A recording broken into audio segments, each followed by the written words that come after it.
Carl Jung once suggested that the most important encounters in life are not with others, but with the hidden parts of ourselves we are not ready to face. And sometimes those encounters don't come through silence within, but through distance outside. Through people leaving, through connections shifting, through moments that feel like loss, but carry something deeper beneath them.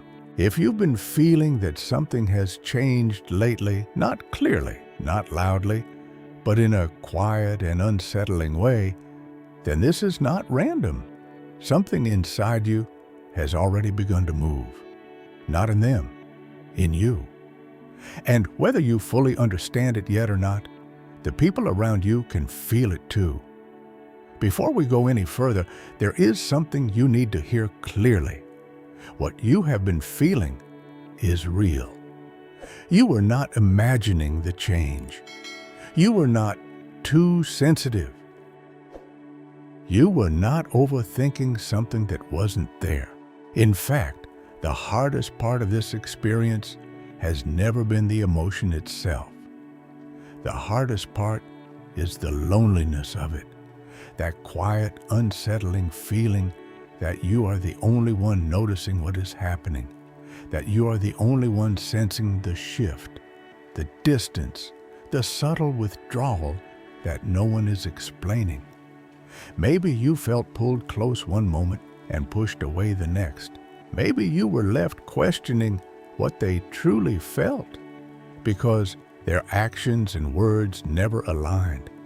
And somewhere in that confusion, you started to doubt yourself. But the truth is, your perception was never the problem.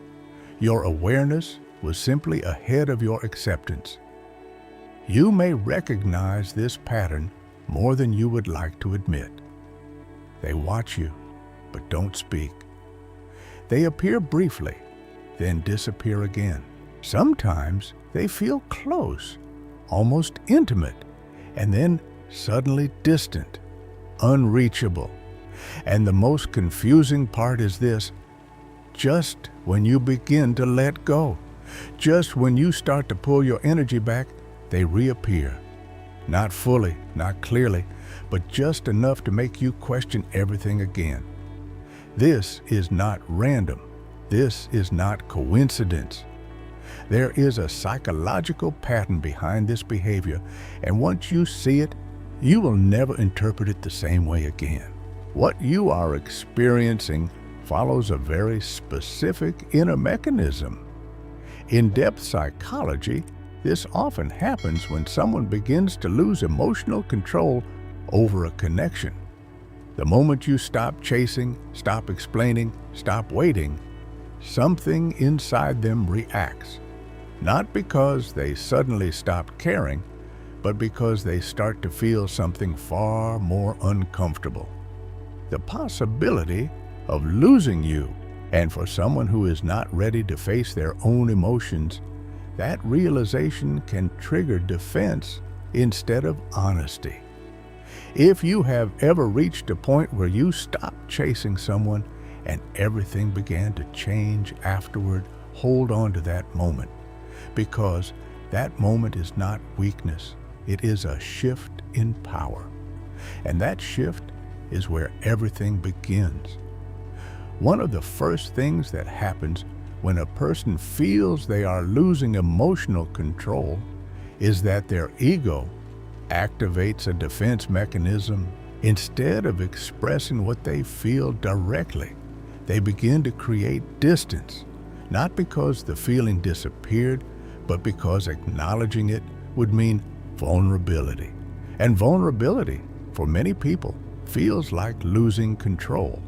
So rather than stepping closer, they step back. Rather than speaking clearly, they become ambiguous. This is not always conscious. Often they are not even aware of why they're doing it, but their behavior reflects a deeper internal conflict, a conflict between what they feel and what they are willing to admit. And when someone is not ready to face their own emotional reality, something else happens. They project. They take the confusion they feel inside and place it onto you.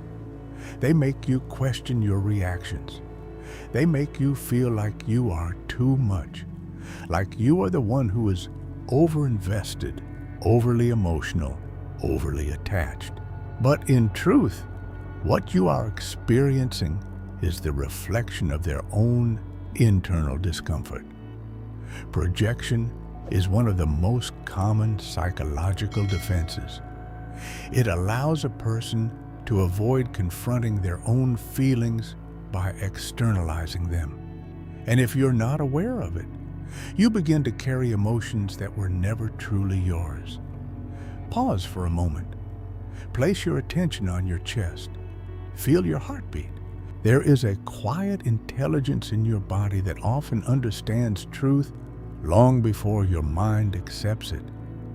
Your body has known what was real in this connection, even when your thoughts tried to rationalize it away. Carl Jung spoke about two fundamental aspects of the psyche: the persona and the shadow. The persona is the version of ourselves we present to the world, the identity shaped by expectations, by social acceptance, by what we believe we should be. The shadow, on the other hand, is everything we suppress, everything we hide, everything we are not ready to face within ourselves. And when you enter someone's life in a meaningful way, you don't just meet their persona. You inevitably touch their shadow. You awaken parts of them they have avoided, denied, or buried. This is why some connections feel so intense, so confusing, so destabilizing, because they are not just about surface-level attraction. They are encounters with the unconscious. And when someone is not ready to face their shadow, they react. Not always with clarity, not always with honesty, but with defense, distance, and inconsistency. Now, something else begins to unfold. The moment you stop chasing, a different kind of reaction appears. It is subtle, almost invisible at first, but it is there: attachment panic. When someone senses that your energy is no longer moving toward them, their system begins to register a loss. And instead of expressing it directly, they start engaging in indirect behaviors. They check your profile. They watch your stories. They send short, casual messages that seem meaningless on the surface, but carry hidden intention underneath. These are not random actions. They are signals, not of clarity, but of uncertainty, not of confidence, but of fear. Place your fingers gently on your wrist. Feel your pulse. Your body recognizes truth through sensation long before logic confirms it. The tension you felt, the intuition you couldn't explain, the subtle awareness that something was off, it was never imaginary. When you stop chasing, something fundamental shifts. Your energy changes direction. You're no longer reaching outward. You begin to return inward. And that stillness, that quiet, grounded presence, creates a kind of tension that others can feel, because most people are accustomed to movement, to pursuit, to reaction. But when you become still, when you stop feeding the dynamic, you disrupt the entire pattern. And that disruption forces the other person to confront something they were previously avoiding. Here's the truth that most people misunderstand. Those tests you experienced, they're not games in the way you think. They're not simply manipulation. They're often the closest thing to a confession that fear allows. When someone is afraid to express their feelings directly, they test the environment instead. They look for signs. They look for reassurance without asking for it. They create small situations where your response will tell them what they are too afraid to ask openly.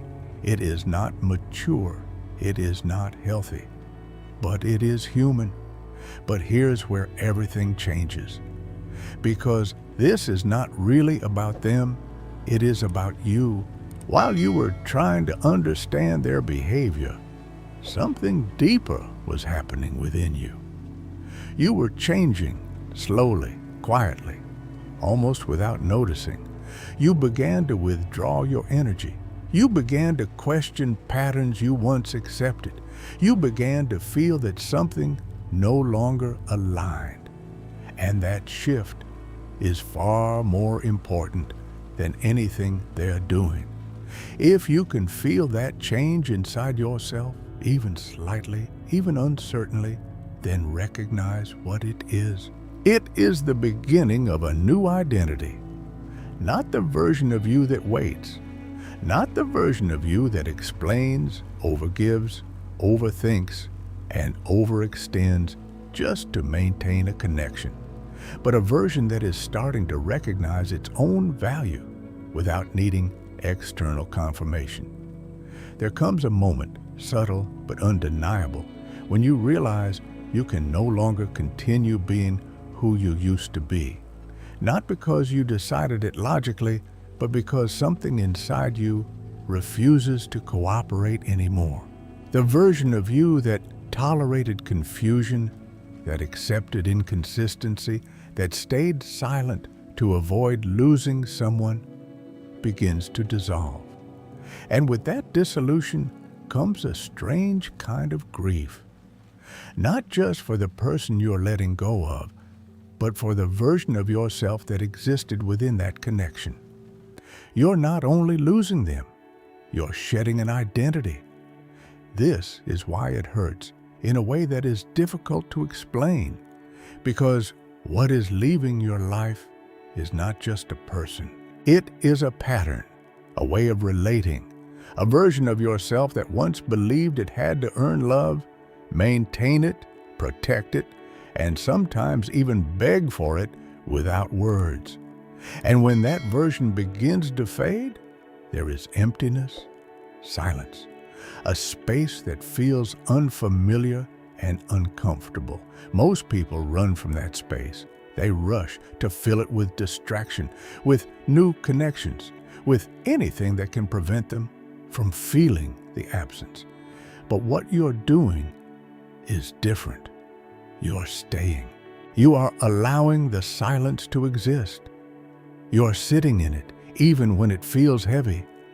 And that choice is one of the most powerful things you can do, because that silence is not empty. It is revealing. It is revealing the parts of you that were shaped around someone else, the parts of you that adjusted, adapted, and compromised in order to maintain connection, the version of you that learned to stay quiet instead of expressing discomfort, the version that said yes when everything inside you was saying no.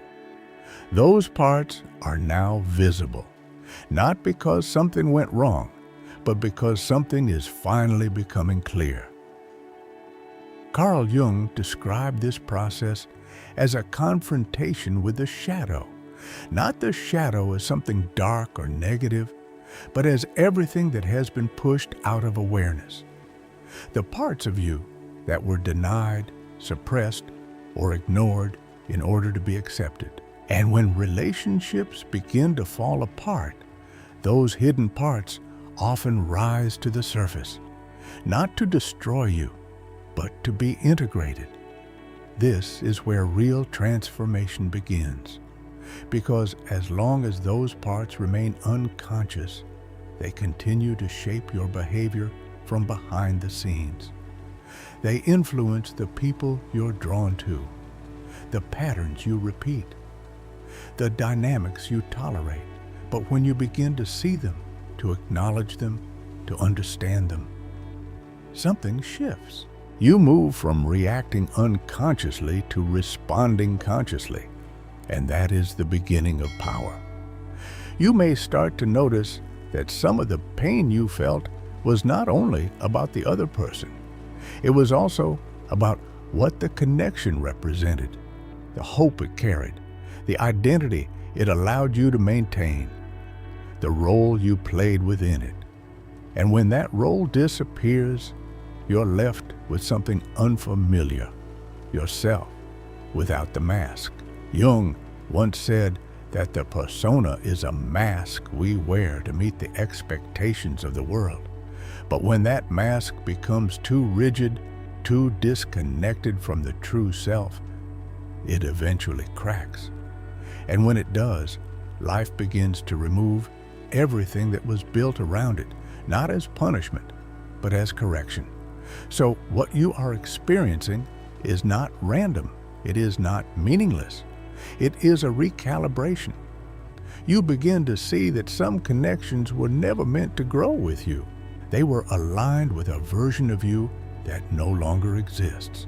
And as you change, as you become more aware, more grounded, more aligned with your own truth, those connections naturally fall away, not always with conflict, not always with explanation.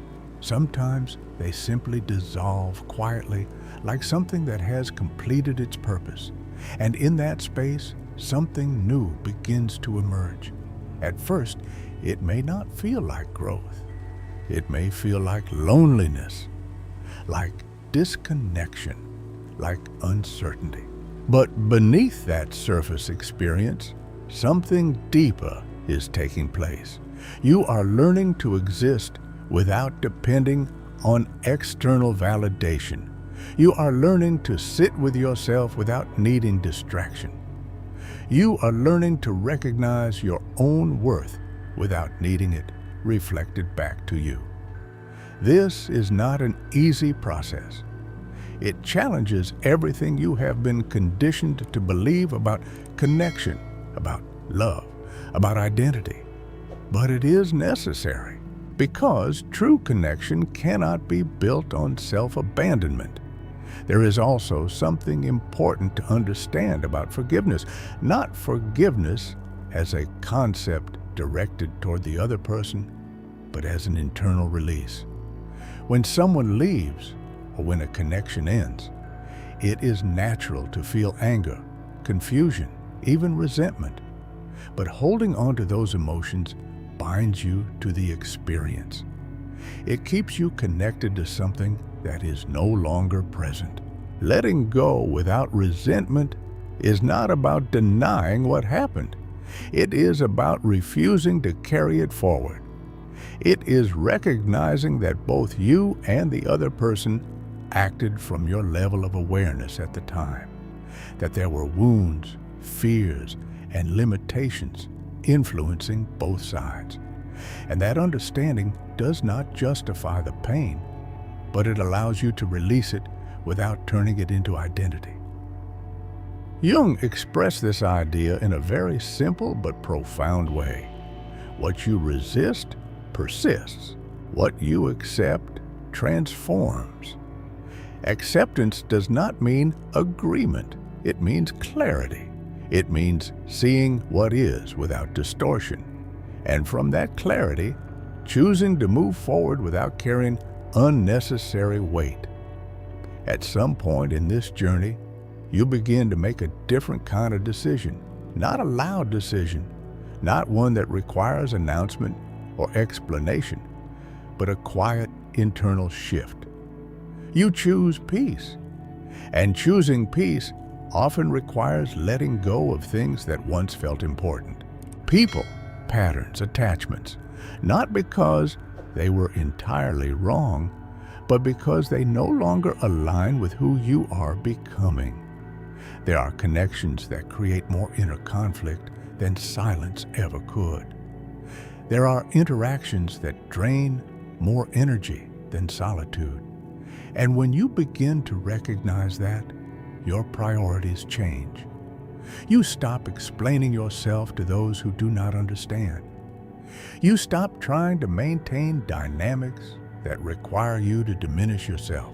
You stop negotiating your own boundaries just to keep someone present in your life. And from the outside, this may look like distance. It may look like coldness. It may look like you have changed. And the truth is, you have. but not in the way they think. You have not become less caring. You have become more aware. You have not become distant. You have become selective. You have not closed your heart. You have learned how to protect it. And as this shift stabilizes, something else begins to happen. You start attracting different kinds of connections, not immediately, not all at once, but gradually, almost imperceptibly, you begin to notice a change. The people who enter your life now feel different. The interactions feel calmer.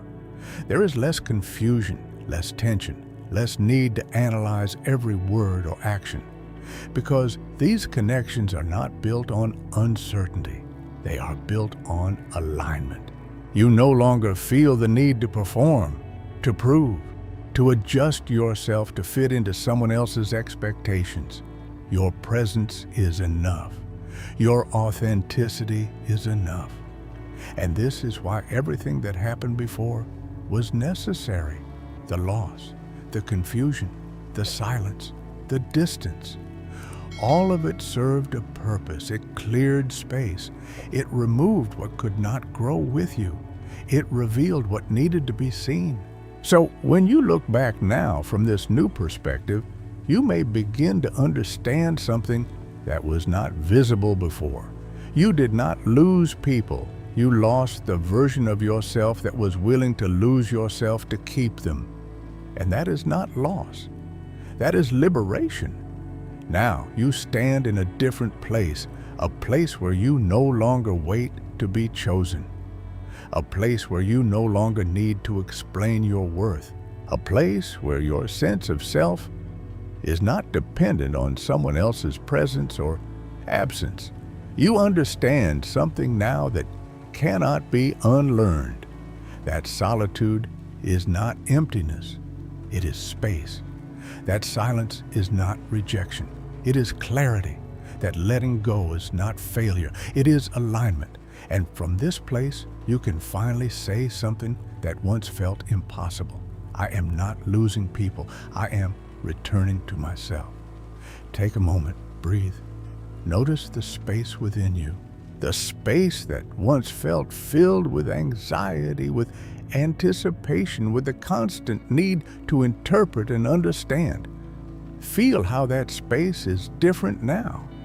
Even if it still carries a trace of ache, it also carries something else: calm, awareness, presence. If something in this message resonated with you, it is not accidental.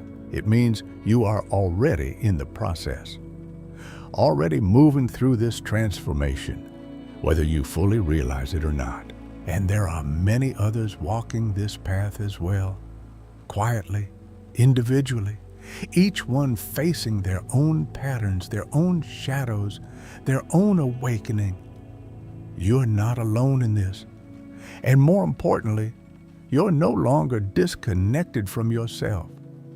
So the question is no longer about them.